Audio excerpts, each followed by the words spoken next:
Hello students, आप सभी का स्वागत है आपके अपने YouTube channel chemistry education circle पर। जैसा कि आप लोग को पता है, आप लोग 12th का एग्ज़ाम का काफ़ी कम समय बचा हुआ, मुश्किल से 50 से 55 दिन बचा हुआ है। तो उसके लिए हम लेकर आए हैं 12th का क्रैश कोर्स। तो आप लोग केमिस्ट्री का क्रैश कोर्स यूट्यूब के माध्यम से कराई जाएगी। तो देखिए, क्रैश कोर्स में क्या पढ़ना है ना, सबसे पहले ये जान लेते हैं। आप लोग को क्रैश कोर्स में ऑब्जेक्टिव एंड सब्जेक्टिव क्वेश्चन के बारे में डिस्कस करवाए जाएंगे। ठीक, तो सब्जेक्टिव में दो तरह के क्वेश्चन होते हैं, एक शॉर्ट टर्म होते हैं, एक लॉन्ग टर्म होते हैं। जो शॉर्ट टर्म का जो क्वेश्चन होता है 2 मार्क्स का पूछा जाता है, लॉन्ग टर्म का 5 मार्क्स का क्वेश्चन पूछा जाता है। तो इसके बारे में हम बात करने वाले हैं। तो आप लोग को कम समय में केमिस्ट्री की तैयारी बेहतर कैसे हो ना, इसके लिए हम आप लोग को बताएंगे ना। तो चलिए आज स्टार्ट करते हैं सॉल्यूशन चैप्टर यानी विलियन चैप्टर। तो आज विलियन चैप्टर का हम कुछ बेसिकल पार्ट जानेंगे, बेसिक कॉन्सेप्ट जानेंगे, उसके बाद फिर हम चैप्टर को स्टार्ट करेंगे। चलिए देखते हैं। चैप्टर 2 सॉल्यूशन यानी विलियन। इससे एग्ज़ाम में 5 मार्क्स का क्वेश्चन पूछे जाते हैं। एग्ज़ाम मार्क्स 5 हो गया।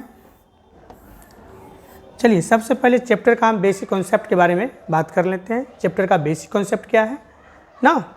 तो सबसे पहले चैप्टर में जो स्टार्ट करेंगे, फिजिकल केमिस्ट्री का सेकंड चैप्टर है आपका सॉल्यूशन विलियन। तो इस चैप्टर में हम स्टार्ट करने वाले हैं सबसे पहले मोल। मोल के बारे में जानेंगे, मोल क्या होता है। आप लोग मोल पर भी रखे होंगे क्लास 11th में। देखो मोल है, मोल को हम स्मॉल n से सूचित करते हैं। मोल को हम किससे नोट करते हैं, स्मॉल n से ना। सबसे पहले जानेंगे मोल क्या होता है। जानिए, मोल जो होता है पदार्थ की मात्रा की इकाई होता है। पदार्थ की मात्रा की इकाई को क्या कहते हैं, मोल कहते हैं। या बोल सकते हैं 6.022 इंटू 10⁻23 कणों का समूह। कणों का समूह एक मोल कहलाता है।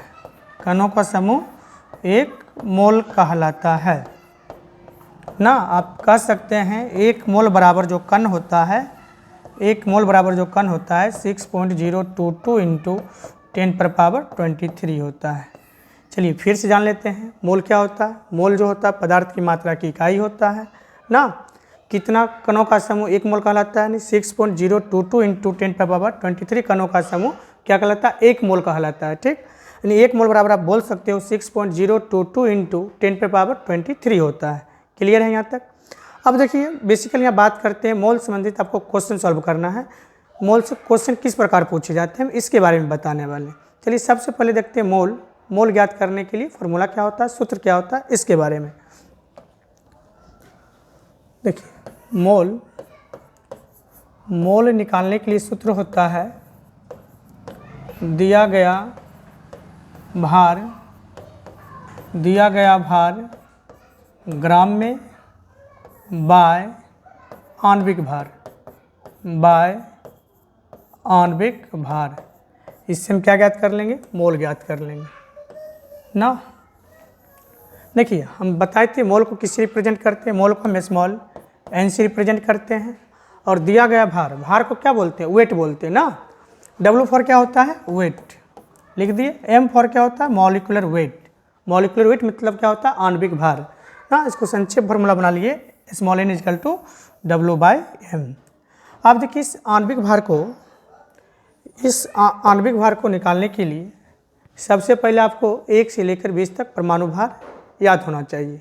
नहीं, परमाणु भार आपको याद होना चाहिए। अगर परमाणु भार याद नहीं है तो आणविक भार आप लोग नहीं निकाल सकते। चलिए आणविक भार को सीखने से पहले आपको परमाणु भार याद करवा देते हैं। 1 से लेकर 20 तक कम से कम परमाणु भार याद रहना चाहिए।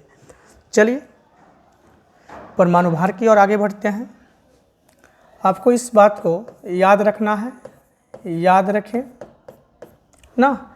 सबसे पहले कुछ फॉर्मेट समझ लीजिए, हम किस फॉर्म में परमाणु भार और परमाणु क्रमांक को लिखेंगे इसके बारे में। देखिए ये जो x है, x की जगह क्या करना है, एलिमेंट लेना है और नीचे जो लिखेंगे, नीचे लिखेंगे परमाणु संख्या को, परमाणु संख्या को हम जेड से डिनोट करते हैं। ऊपर लिखेंगे परमाणु भार को ना, नीचे वाले को क्या बोलते हैं, जेड को एटॉमिक नंबर। एटॉमिक नंबर मतलब होता है परमाणु संख्या। एटॉमिक नंबर, नीचे क्या रहेगा, परमाणु संख्या।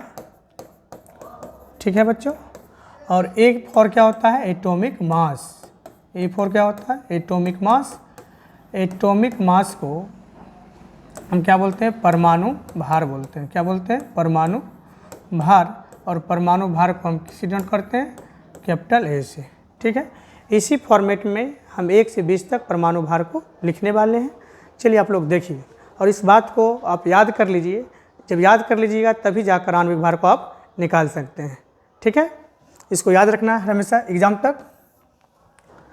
चलिए, हाइड्रोजन, हाइड्रोजन का परमाणु संख्या 1 होता है और इसका भार भी 1 होता है। दूसरा एलिमेंट है हीलियम। हीलियम का परमाणु संख्या 2 होता है और इसका परमाणु भार 4 होता है। तीसरा एलिमेंट है लिथियम। लिथियम का परमाणु संख्या 3 होता है, परमाणु भार 7 होता है। चौथा एलिमेंट है बेरिलियम, परमाणु संख्या 4 और परमाणु भार 9। इसी फॉर्मेट में आगे हम लिखने वाले हैं, आप लोग देखते रहिए। Boron 5, 11, carbon 6, 12, nitrogen 7, 14, oxygen 8, 16, fluorine 9, 19, neon 10, 20, sodium 11, 23, magnesium 12, 24, aluminium 13, 27, silicon 14, 28, phosphorus 15, 31, sulphur 16, 32, chlorine 17, 35.5, argon 18, 40,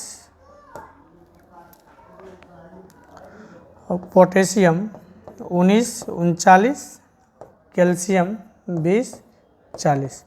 बस आप लोग को यहाँ तक याद रखना है।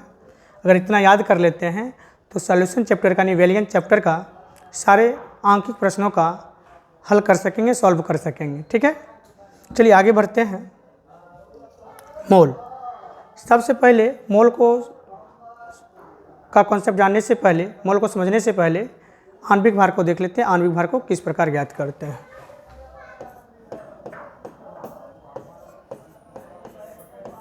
आणविक भार, आणविक भार को कहते हैं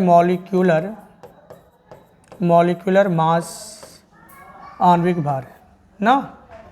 आणविक भार को हम कैपिटल एम से डिनोट करते हैं। एम फॉर क्या होता है, मॉलिक्यूलर मास होता है। ठीक है, चलिए आगे बढ़ते हैं। सबसे पहले आणविक भार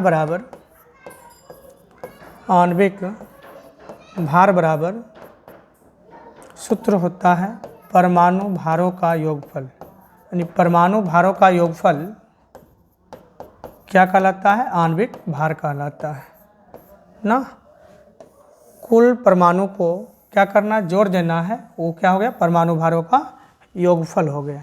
ठीक है, अब थोड़ा एग्जाम्पल देख लेते हैं ना, परमाणु भार का योगफल किस प्रकार से करते हैं ना। चलिए एग्जाम्पल, सबसे पहले हमें जल का मॉलिक्यूलर मास याद करना है। जल का क्या चाहिए, मॉलिक्यूलर मास, नहीं जल का आणविक भार चाहिए ना। देखिए जल में कितना हाइड्रोजन, 2 हाइड्रोजन है और 1 ऑक्सीजन है। अभी जस्ट हम पिछले स्लाइड में आपको बताए थे सबका एटॉमिक मास यानी परमाणु भार बताया गया। ऊपर वाले जितने भी देख रहे हैं सब क्या है, परमाणु भार है। ठीक, पर हाइड्रोजन का परमाणु भार कितना होता है, 1 होता है ना। तो रखिए हाइड्रोजन का परमाणु भार 1 है। हाइड्रोजन है कितना बार, 2 बार है ना, तो 1 गुना 2 कर लीजिए। और ऑक्सीजन का परमाणु भार कितना होता है, 16 होता है। ये 2 और ये 16 दोनों ऐड कर दीजिएगा तो कितना ग्राम हो गया। जल का जो आणविक भार होता है 18 ग्राम होता है। ठीक है, दूसरा क्वेश्चन देखिए, हम ज्ञात करते हैं सल्फ्यूरिक अम्ल का MH2SO4। ना। अभी जस्ट देखे थे हाइड्रोजन का परमाणु भार कितना हो गया 1। अब बताइए हाइड्रोजन का कितना अणु है 2 अणु है, 2 से गुना करिए। अगला क्या है सल्फर। सल्फर का परमाणु भार 32 होता है और ऑक्सीजन का परमाणु भार 16 होता है। ऑक्सीजन का कितना अणु 4 अणु, 4 से क्या कर दीजिए गुना कर दीजिए। ये 2, ये 32, ये कितना 64, टोटल हो जाएगा 98 ग्राम। ठीक है बच्चों, अगर नहीं समझ रहे हैं तो इस प्रकार देखिए हाइड्रोजन कितना बार लिखा हुआ 2 बार लिखिए।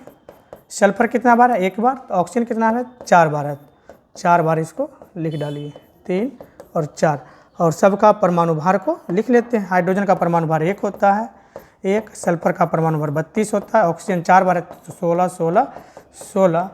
कुल को क्या कर लीजिए योग कर लीजिए तो आ जाएगा कितना ग्राम 98 ग्राम। इस प्रकार से हम क्या निकालते हैं आणविक भार को ज्ञात करते हैं।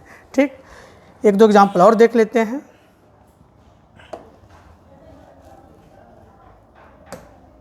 चलिए तीसरा एग्जाम्पल लेते हैं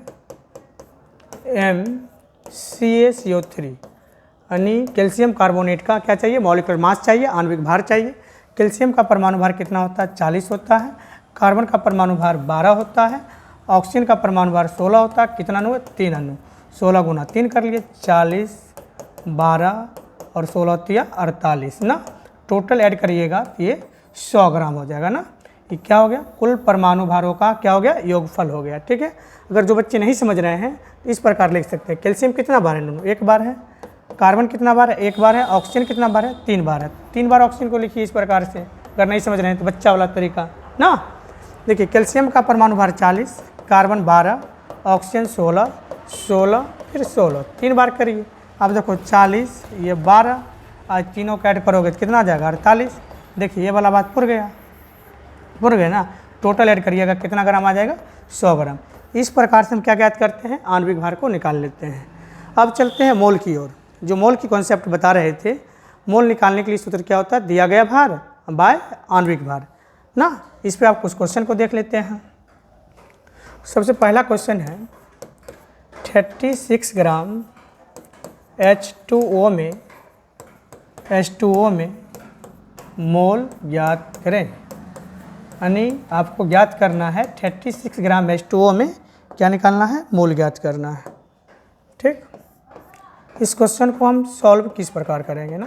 चलिए देखिए इसको। आप मोल का फॉर्मूला जानते हैं, क्या जानते हैं small n is equal to W/m। तो आपको पता होना चाहिए स्मॉल n क्या है मोल है, ये W क्या है दिया गया भार, m क्या है आणविक भार मॉलिक्यूलर मास है। ठीक है, सबसे पहले क्वेश्चन पढ़िए, क्वेश्चन को ध्यानपूर्वक पढ़िए। देखिए क्वेश्चन कहता है 36 ग्राम क्या है H2O में क्या निकालना है आपको मोल। आपको मोल को फाइंड आउट करना है। ठीक, मोल को ज्ञात करना है। देखिए H2O का जो दिया गया भार है W क्या है दिया गया भार है, तो जल का बताइए दिया गया भार कितना 36 ग्राम ना। तो यहाँ लिख सकते हैं W का मान कितना ग्राम 36 ग्राम। तो लिखिए 36 ग्राम और इसका क्या निकाल लीजिए जल का मॉलिक्यूलर वेट निकाल लीजिए, मॉलिक्यूलर मास निकाल लीजिए MH2O। ये 2 और ये 16 कितना ग्राम 18 ग्राम। आपको इसमें निकालना क्या है मोल। मोल को हम किससे नोट करते हैं स्मॉल n से ना। सूत्र होता है, सूत्र से चलिए small n is equal to W/m। तो बताइए W का मान कितना ग्राम 36 ग्राम। तो लिखिए 36 ग्राम और मॉलिक्यूलर मास कितना है 18 ग्राम। तो लिखिए 18 ग्राम। दोनों ग्राम है तो कट जाएगा 18 दूना 36। यहाँ से कितना मोल आ गया 2 मोल आपका आंसर हो गया ना। इस प्रकार से मोल से संबंधित न्यूमेरिकल को हम सॉल्व कर पाएंगे। ठीक है, अब देखते हैं नेक्स्ट क्वेश्चन की ओर चलते हैं। जैसे दूसरा क्वेश्चन लेते हैं 51 ग्राम NH3 में 51 ग्राम NH3 में मोल ज्ञात करें ना। NH3 क्या होता है बाबू अमोनिया होता है। अमोनिया में आपको क्या चाहिए मोल चाहिए। कैसे इसको ज्ञात करेंगे देखिए इस क्वेश्चन को हम सॉल्व करते हैं। सॉल्व सबसे पहले क्या पूछा है मोल पूछा है। मोल को हम किससे नोट करते हैं स्मॉल n से ना। तो बताइए NH3 का दिया गया भार कितना है, दिया गया भार कितना 51 ग्राम। तो W इक्वल टू क्या हो जाएगा 51 ग्राम और NH3 का क्या निकाल लेंगे मॉलिक्यूलर मास NH3। नाइट्रोजन का परमाणु भार 14 हो गया और हाइड्रोजन का परमाणु भार कितना होता है 1 और हाइड्रोजन का कितना अणु है 3 ना। तो यहाँ हो जाएगा 14 + 3 कितना ग्राम 17 ग्राम। 17 ग्राम क्या आ गया, अमोनिया का मॉलिक्यूलर मास आ गया, आणविक भार आ गया। ठीक, उम्मीद करते हैं आप लोग समझ पा रहे होंगे ना। आगे देखते हैं, इसमें क्या चाहिए, मोल चाहिए ना। तो सूत्र आपको पता है, क्या पता है सूत्र, small n is equal to W/m। तो बताइए W का मान कितना दिया गया, भार कितना अमोनिया का 51 ग्राम ना, और इसका आणविक भार जो होता है 17 ग्राम। तो 17 तिया 51, यहाँ से कितना मोल आ गया, 3 मोल आंसर हो गया। चलिए इस क्वेश्चन को आप समझ पा रहे होंगे। चलिए नेक्स्ट क्वेश्चन आप लोग के लिए है, आप लोग इसको सॉल्व करिएगा। इसका आंसर कितना आता है। क्वेश्चन है 2 मोल कास्टिक सोडा का द्रव्यमान ज्ञात कीजिए। 2 मोल कास्टिक सोडा का द्रव्यमान ज्ञात कीजिए। देखो इस क्वेश्चन को सॉल्व किस प्रकार से करेंगे ना, तो आप क्वेश्चन चेंज कर दिए हैं। इसमें मोल दिया गया है और आपको द्रव्यमान निकालना है ना, आपको भार ज्ञात करना है। कौन सा भार दिया गया भार। इसमें देखो कास्टिक सोडा का सूत्र क्या होता है, NaOH होता है। क्या होता है, NaOH को क्या कहते हैं, कास्टिक सोडा कहते हैं। और कास्टिक सोडा का क्या दिया गया है, मोल दिया गया है। कितना मोल है, 2 मोल है। तो बताओ मोल को किससे रिप्रेजेंट करते हैं, n से रिप्रेजेंट करते हैं। n का मान दे रखा है, n का मान कितना दिया है, 2 मोल दिया है, लिख लिए 2 मोल ना। उसके बाद आप क्या कर सकते हैं, कास्टिक सोडा का मॉलिक्यूलर मास निकाल लीजिए। कास्टिक सोडा NaOH का, आप सोडियम का परमाणु भार जानते हैं 23 होता है, ऑक्सीजन का 16 होता है और हाइड्रोजन का 1 होता है। और इस तीनों को ऐड कर देंगे तो कितना ग्राम आ जाएगा, 40 ग्राम आ जाएगा। तो यहाँ लिख लीजिए 40 ग्राम। और इसमें क्या चाहिए, द्रव्यमान यानी भार। तो आपको क्या निकालना है, W का मान ज्ञात करना है। और सूत्र भी आपको पता है, सूत्र लगा दीजिए, small n is equal to W by क्या होता है m। बताइए इसमें किसका मान दिया गया है, n का 2 और W आपको ज्ञात करना है और m निकल चुका है कितना, 40। अब यहाँ से क्रॉस मल्टीप्लिकेशन कर लीजिए। क्रॉस जब करिएगा क्या हो जाएगा, W इजकल टू क्या हो जाएगा, 2 इधर आके क्या हो जाएगा, गुना में 2 गुना 40। इसको सॉल्व कर लेते हैं, 40 दूना 80, यानी भार कितना ग्राम आ गया, 80 ग्राम आ गया है ना। यानी 2 मोल कास्टिक सोडा का द्रव्यमान कितना होगा, 80 ग्राम होगा। इस प्रकार से मोल से संबंधित क्वेश्चन को हम सॉल्व करते हैं। अब चलते हैं आगे, चलते हैं नेक्स्ट पॉइंट की ओर। नेक्स्ट पॉइंट होगा समतुल भार या तुल्यांकी भार। हम बात करेंगे अब समतुल भार या तुल्यांकी भार के बारे में। समतुल भार या तुल्यांकी भार, इसको इंग्लिश में कहा जाता है इक्विवेलेंट वेट। और इक्विवेलेंट वेट को हम ई से डिनोट करते हैं, ई से सूचित करते हैं। ठीक है बच्चों। अब देखो समतुल भार निकालने के लिए सूत्र क्या होता है, समतुल भार को हम किस प्रकार ज्ञात करेंगे। ठीक, समतुल भार निकालने के लिए सूत्र होता है आणविक भार बाय संयोजकता ना। समतुल भार निकालने के लिए, समतुल भार ज्ञात करने के लिए फॉर्मूला होता है आणविक भार बाय संयोजकता, जिसको आप कहते हैं वैलेंसी। क्या कहते हो, वैलेंसी कहते हो ना। आणविक भार में हम वैलेंसी से भाग कर देंगे, हमें क्या ज्ञात हो जाएगा, समतुल भार ज्ञात हो जाएगा, यानी तुल्यांकी भार ज्ञात हो जाएगा। ठीक है बच्चों। चलिए इसका भी एग्जाम्पल्स हम देख लेते हैं क्वेश्चन को, समतुल भार किस प्रकार निकालते हैं। एग्जाम्पल,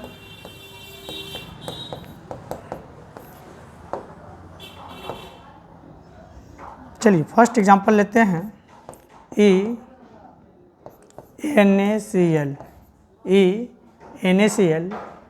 NaCl का क्या चाहिए हमें, समतुल भार चाहिए। ई फॉर इक्विवेलेंट किसका चाहिए, NaCl का चाहिए, सोडियम क्लोराइड का चाहिए। सबसे पहले आपको क्या निकालना होगा, आणविक भार निकालना होगा। देखिए आणविक भार कैसे ज्ञात करते हैं, हम थोड़ा इधर बता देते हैं। NaCl का आणविक भार, Na का परमाणु भार 23 और क्लोरीन का परमाणु भार 35.5। ये दोनों को ऐड कर देते हैं तो कितना आ जाएगा 58.5 ग्राम। 58.5 ग्राम क्या आ गया है, NaCl का क्या आ गया, आणविक भार आ गया। अब देखो NaCl का क्या संयोजकता ज्ञात करना। जब NaCl इस प्रकार है तो Na पर चार्ज कैसा होता है, पॉजिटिव, और Cl पर निगेटिव।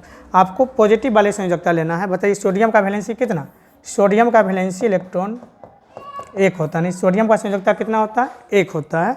तो यहाँ क्या करेंगे, 1 से भाग कर देंगे, क्या निकल जाएगा यहाँ से, समतुल भार ज्ञात हो जाएगा ना। चलिए आगे बढ़ते हैं। देखिए NaCl का भी बता दिए थे, NaCl का बता दिए थे क्या, आणविक भार कितना होगा NaCl का आणविक भार 58.5। और NaCl में किसका संयोजकता लेना, Na का संयोजकता। Na का संयोजकता कितना होगा 1, सोडियम का संयोजकता कितना होगा 1, तो भाग कर देते हैं यहाँ से, कितना आ गया 58.5। 58.5 क्या निकला, NaCl का समतुल भार ज्ञात हुआ। ठीक है बच्चों, आगे बढ़ते हैं। जैसे दूसरा क्वेश्चन लेते हैं, CaCO3 E फॉर इक्विवेलेंट, यानी कैल्शियम कार्बोनेट का क्या चाहिए, इक्विवेलेंट चाहिए, समतुल भार चाहिए। तो सबसे पहले क्या लिखना होगा इसका, आणविक भार। आणविक भार जस्ट अभी बताए थे कैसे निकाला जाता है। और कैल्शियम कार्बोनेट का आणविक भार कितना होगा 100 होगा, और कैल्शियम का संयोजकता 2 होता है। कैल्शियम की संयोजकता से भाग कर दीजिए, कितना आ गया 50। 50 क्या निकला, कैल्शियम कार्बोनेट का समतुल भार ज्ञात हुआ। ठीक, तीसरा लेते हैं H2SO4। अब देखिए इसका क्या निकाल लेना, आणविक भार निकाल लेना। इसका आणविक भार कितना होगा 98। सल्फ्यूरिक अम्ल का आणविक भार कितना होगा 98 होगा। और हाइड्रोजन, एक हाइड्रोजन का चार्ज कैसा होता है प्लस, 2 हाइड्रोजन है तो इस पर चार्ज आ जाएगा 2 प्लस ना, तो इसका संयोजकता कितना हो जाएगा 2, तो भाग कर दीजिए कितना आ जाएगा ये 49। यानी सल्फ्यूरिक अम्ल का समतुल भार कितना 49 आ जाएगा। ठीक है बच्चों, इस प्रकार से हम क्या निकालते हैं, समतुल भार को ज्ञात करते हैं। चलिए उम्मीद करते हैं आप लोग समझते होंगे इसको, इस चीज़ को। हम आगे एक पॉइंट और बचा हुआ है, ग्राम तुल्यांक। अब ग्राम तुल्यांक को किस प्रकार ज्ञात करेंगे, अगर समतुल भार आप लोग समझ गए होंगे तब जाकर ग्राम तुल्यांक समझ में आएगा। ठीक है, अगर समतुल भार नहीं समझे होंगे तो ग्राम तुल्यांक को आप लोग नहीं समझ सकते हैं। ठीक, आगे बढ़ते हैं। अगला है आपका ग्राम तुल्यांक। ग्राम तुल्यांक, ग्राम इक्विवेलेंट, ग्राम तुल्यांक, ग्राम इक्विवेलेंट। देखो बच्चों, ग्राम तुल्यांक को ज्ञात करने के लिए, ग्राम तुल्यांक को ज्ञात करने के लिए सूत्र होता है दिया गया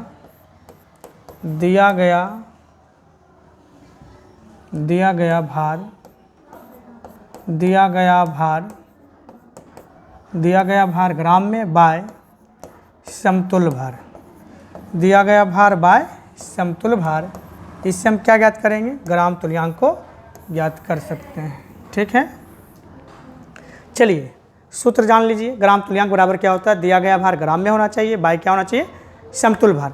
जस्ट आप लोग समतुल भार को भी समझे हैं ना, अगर समतुल भार समझ गए तो ग्राम तुल्यांक का भी एग्जाम्पल आप लोग आसानीपूर्वक समझ सकते हैं। चलिए एग्जाम्पल देखते हैं।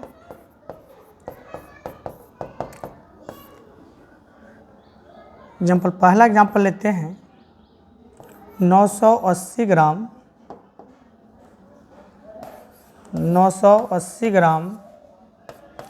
H2SO4 का 980 ग्राम H2SO4 का ग्राम तुल्यांक ज्ञात करें।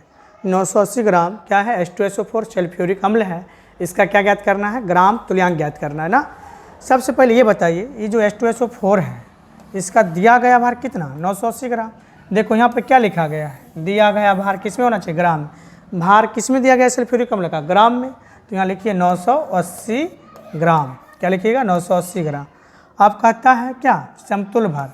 किसका समतुल भार चाहिए, यही H2SO4 का क्या चाहिए, समतुल भार चाहिए। देखिए H2SO4 का समतुल भार यहाँ से ज्ञात कर चुके हैं। देखिए H2SO4 E फॉर इक्विवेलेंट होता है, और इसका समतुल भार कितना निकाले हैं 49। इसी 49 से यहाँ पर क्या करना है, भाग कर देना है। 49 से भाग कर दीजिए। 49 से जब भाग करिएगा तो 49 दूना 98, कितना बार में कटेगा, ये 20 बार में कटेगा, तो ये हो गया 20 ग्राम इक्विवेलेंट, क्या हो गया 20 ग्राम तुल्यांक, आंसर आप लोग का हो गया। ठीक है, चलिए हम सेकेंड क्वेश्चन के बारे में बात करते हैं। सेकेंड क्वेश्चन लेते हैं। सेकेंड क्वेश्चन ये है 200 ग्राम कैल्शियम कार्बोनेट, 200 ग्राम कैल्शियम कार्बोनेट का ग्राम तुल्यांक ज्ञात करें। 200 ग्राम कैल्शियम कार्बोनेट का क्या निकालना है, ग्राम तुल्यांक ज्ञात करना है। तो बताइए कैल्शियम कार्बोनेट का दिया गया भार कितना, 200 ग्राम, और कैल्शियम कार्बोनेट का क्या चाहिए, अब समतुल्य भार चाहिए। नीचे क्या होता है, समतुल्य भार, आणविक भार नहीं, क्या होना चाहिए, समतुल्य भार होना चाहिए। आप देखिए समतुल्य भार यहाँ से निकाल चुके हैं पिछले स्लाइड में। देखिए कैल्शियम कार्बोनेट है ना, कैल्शियम कार्बोनेट का समतुल्य भार कितना ज्ञात किए हैं, 50। और समतुल्य भार ज्ञात करने के लिए फॉर्मूला क्या होता है, आणविक भार बाय संयोजकता। और कैल्शियम कार्बोनेट का आणविक भार 100 हो गया था और संयोजकता कैल्शियम का 2, तो यहाँ से कितना निकाल लिए, 50। यही 50 से भाग कर देंगे तो हमें क्या ज्ञात हो जाएगा, ग्राम तुल्यांक हो जाएगा। क्या हो जाएगा, ग्राम तुल्यांक ज्ञात हो जाएगा। ये 50 निकल चुका था, काटिए इसको, कितना बार में कटेगा, ये 4 बार में, तो यहाँ से आ गया कितना ग्राम, 4 ग्राम इक्विवेलेंट, यही आपका आंसर हुआ। इस प्रकार से हम ग्राम तुल्यांक को ज्ञात करते हैं। ठीक, कुछ एग्जाम्पल और देख लेते हैं। तीसरा देखिए, लेते हैं 80 ग्राम NaOH का, 80 ग्राम सोडियम हाइड्रोक्साइड का ग्राम तुल्यांक ज्ञात करें ना। आप देखिए सोडियम हाइड्रोक्साइड का दिया गया भार, ऊपर हर हमेशा क्या लिखना है, दिया गया भार को लिखना है, नीचे भाग किससे करना है, समतुल्य भार से। और समतुल्य भार इसका कितना आएगा, देखो सोडियम हाइड्रोक्साइड का आणविक भार कितना 40, अब बटे 1 से भाग करेंगे 40, यानी सोडियम हाइड्रोक्साइड का समतुल्य भार कितना आएगा 40, और 40 तो 9 80, ये 2 ग्राम इक्विवेलेंट क्या होगा, आपका आंसर होगा। चलिए आज की सेशन यहीं पे ख़त्म करते हैं, फिर मिलते हैं नेक्स्ट क्लास में। तब तक के लिए धन्यवाद, थैंक यू, बाय।